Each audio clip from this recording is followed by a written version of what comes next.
ನಂಬಿಗಸ್ತನಾಗಿ, ಶತ್ರು ನಮ್ಮ ಮುಂದೆ ತಗ್ಗಿ ಬಗ್ಗಿ ಬರುತ್ತಾರೆ. Hallelujah, hallelujah, amen.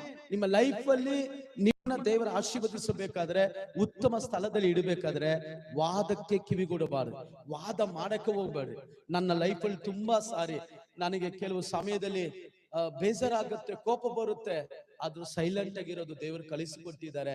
ಸೈಲೆಂಟ್ ಆಗಿದ್ದು ಸಾಧನೆ ಮಾಡಿದ್ದೀನಿ. Hallelujah, hallelujah. ಕೆಲವರು ಹೇಳ್ತಾರೆ, ಸರ್ ಅವ್ರು ಅಷ್ಟು ಮಾತಾಡ, ನೀವು ಒಂದು ಮಾತು ಮಾತಾಡ್ತಿಲ್ಲ, ನಿಮ್ದು ಏನು ತಪ್ಪಿಲ್ವಲ್ಲ, ಮಾತಾಡ್ಬೋದಲ್ಲ. ಮಾತಾಡಿ ಏನ್ ಮಾಡ್ಲಿ? ಸೈಲೆಂಟ್ ಆಗಿದ್ರೆ ಸಾಧನೆ ಮಾಡ್ತೀವಿ. ಆಮೇಲೆ ಹಲ್ಲೆಲೂಯಾ. ನಿಮ್ಮ ಮನೇಲಿ ಅಷ್ಟೇ, ಎಂತಿ ಗಂಡನಿಗೆ ಜಗಳ ಆಯ್ತಾ, ಸ್ವಲ್ಪ ಸೈಲೆಂಟ್ ಆಗಿರು, ಎಲ್ಲ ಸರಿ ಹೋಗ್ಬಿಡ್ತದೆ. ಸೈಲೆಂಟ್ ಆಗಿದೆ, ಮಾತಾಡ್ಬೇಡ.